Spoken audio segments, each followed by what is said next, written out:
آدمی بیوی کی اطاعت کرے گا لیکن ماں کی فرما برداری نہیں کرے گا. بیوی کی ڈیمانڈ پہ فوراً بھاگ کے جائے گا، لیکن ماں دوائی کا بھی کہہ رہی ہوگی تو ٹال مٹول کرتا رہے گا. کل پرسوں ہفتے گزر جائیں گے، ماں کے ساتھ جانا اس کو پسند نہیں ہوگا، ماں کی خدمت میں رہنا، اس کے پاس بیٹھنا اس کو پسند نہیں ہوگا. ماں دھکے سے بیٹوں کو بیٹیوں کو اپنے پاس بٹھائے گی لیکن بیٹھنا پسند نہیں ہوگا. وہ ادنا صدیقہ ہو وہ اقصی آبا ہو، دوستوں کے ساتھ بیٹھ کے گپ شپ لگانا مرغوب ہوگا.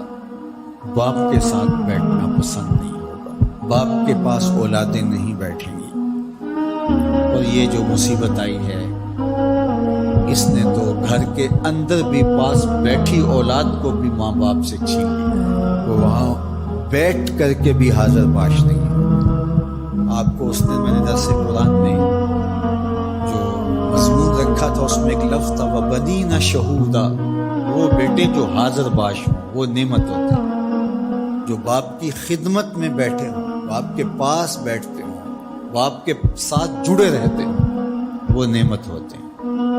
اور جو باپ سے جان چھڑاتے رہتے ہوں، جی چراتے رہتے ہوں، پھنس گئے تو 2 منٹ بیٹھ کے نہیں. بالخصوص بوڑھے بزرگوں کے پاس تو اس دور کے اندر کو بیٹھنے کے لیے تیار نہیں ہوتا. وہ ترستے ہیں کہ ہماری اولاد ہمارے پاس بیٹھے، لیکن اولاد کی دلچسپیاں ہی کوئی اور ہیں.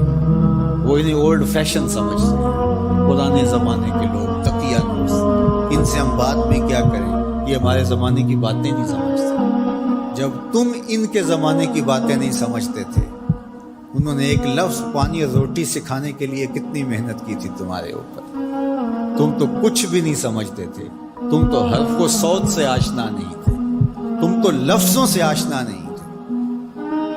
انہوں نے کتنا وقت دیا اور ایک ایک حرف، ایک ایک لفظ، ایک ایک ہجا تمہیں بتایا.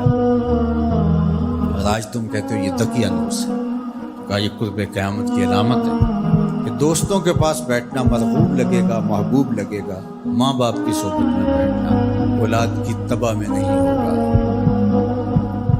وَسَادَ الْقَبِيلَةِ فَاسِقُهُمْ، اور قبیلے کا جو سردار ہے وہ فاسق و فاجر. سرداری، قبیلے کا بڑا بننا، خاندان کا بڑا ہونا یہ صلاحیت کی وجہ سے نہیں، تقوی کی بنیاد پر نہیں، یہ چالاکی، مکاری، فسق و فجور کی وجہ سے. اس لیے کہ جس طرح کی قوم ہوگی اس طرح کے ان کے حکمران ہوں گے. کسی نے حجاج بن یوسف سے کہا تھا کہ تو نے حضرت عمر کا دور خلافت دیکھا ہے تو ان جیسا انداز حکومت اختیار کیوں نہیں کرتا. تو اس نے 2 لفظی جواب دیا، تبازروا اتعمر لکم. اس نے کہا تم ابو ذر غفاری بن جاؤ، میں عمر بن جاتا ہوں. جب رعایا ابو ذر غفاری جیسی ہوتی ہے تو حکمران عمر فاروق جیسے.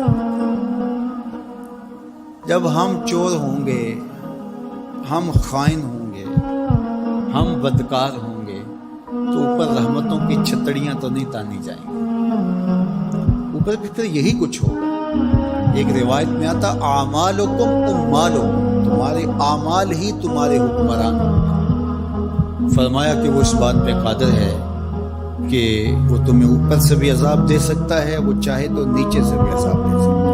حضرت عبداللہ ابن عباس رضی اللہ تعالیٰ عنہ فرماتے ہیں اوپر کا عذاب یہ ہے تمہارے حکمران نااہل ہوں، اور نیچے کا عذاب یہ ہے تمہاری اولاد نافرمان. اور تم ایک دوسرے سے لڑنے لگ جاؤ، ایک خاندان کے لوگ شریکہ برادری کے نام سے ہر وقت ایک دوسرے کے ٹو میں رہیں، یہ عذاب نہیں تو اور کیا ہے. ہر وقت بھائی بھائی کو نقصان پہنچانے کے چکر میں رہیں، بہنیں اور بھائی آپس میں ایک دوسرے کے دشمن بنے کھڑے ہو، ہمسایہ ایک دوسرے کی عزت کو اچھالنے کے لیے تیار کھڑا ہو. محلہ راحت کا ساما ہونا چاہیے لیکن محلہ آپس میں ایک دوسرے کی عزت کو پامال کرنے کے لیے تلا ہو. خاندان، برادریاں جو کہ وحدت کی علامت ہونی چاہیے، یہ ایک دوسرے کو اذیت دینے کے لیے، تکلیف پہنچانے کے لیے، ٹو میں رہنے کے لیے، کسی کے عیب کو اچھالنے کے لیے، کسی کی بہن بیٹی کی آبرو کو اچھالنے کے لیے ہر وقت اسی چکر میں ہو. تو کیا یہ عذاب نہیں ہے کہ تم اپنے گھر میں بھی محفوظ نہیں؟ خاندانی لڑائیاں، شریکہ برادریاں،